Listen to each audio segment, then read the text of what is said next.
Inverse trigonometry ഫംഗ്ഷൻ്റെ third properties ആണ് sine inverse of minus x that is equal to minus sine inverse x. Sine ഫംഗ്ഷനകത്ത് നമ്മൾ negative വന്നാൽ ആ minus നമ്മൾ വെറുതെ പുറത്തേക്ക് എടുത്താൽ മതി.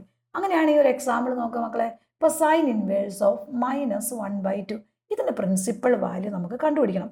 ഫസ്റ്റ് സ്റ്റെപ്പിൽ എന്താണ്, ഇവിടെ മൈനസ് സൈൻ ഇൻവേഴ്സ് വന്ന പ്രോപ്പർട്ടി അനുസരിച്ച് മൈനസ് നമ്മൾ ആദ്യമേ വെറുതെ നമ്മൾ ഔട്ട്സൈഡ് ബ്രാക്കറ്റിനകത്താക്കി. That is equal to minus sine inverse 1/2 ആയി. ഇനി നമ്മൾ നോക്കണം ഈ സൈൻ ഏത് വിലയ്ക്കാണ് ഈ നമ്മൾ 1/2 പഠിച്ചതെന്ന് നോക്കണം. സൈൻ 30 ആണ് 1/2 വരുന്നത്. ദാറ്റ് ഈസ് ഈക്വൽ ടു 1/2 ആണ്.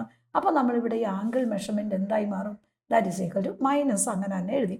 ഇനി 30 എന്ന് പറയുമ്പോൾ ഒരിക്കലും ഡിഗ്രിയിൽ ഒരിക്കലും പ്രിൻസിപ്പൽ വാല്യൂ എഴുതരുത്. നമ്മൾ എഴുതുമ്പോൾ എന്ത് എഴുതണം? റേഡിയനിൽ എഴുതണം. അപ്പോൾ 30യുടെ റേഡിയൻ എന്ന് പറഞ്ഞാൽ 6. 30 വന്നാൽ ആൻസർ എന്തായിരിക്കും? ദാറ്റ് ഈസ് ഈക്വൽ ടു 6 വരും. ഇനി അനദർ എക്സാമ്പിൾ നോക്കുക. സൈൻ ഇൻവേഴ്സ് ഓഫ് -1/√2 ആണെന്ന് വെച്ചോ. ഇവിടെ നമ്മൾ നേരെ ആദ്യമേ മൈനസ് പുറത്തേക്ക് എടുത്തു. അപ്പം മൈനസ് സൈൻ ഇൻവേഴ്സ് ഓഫ് 1/√2 വരും. ഇനി 1/√2 ഏത് വിലയ്ക്കാണ് പഠിച്ചത്? 45 ആണ്.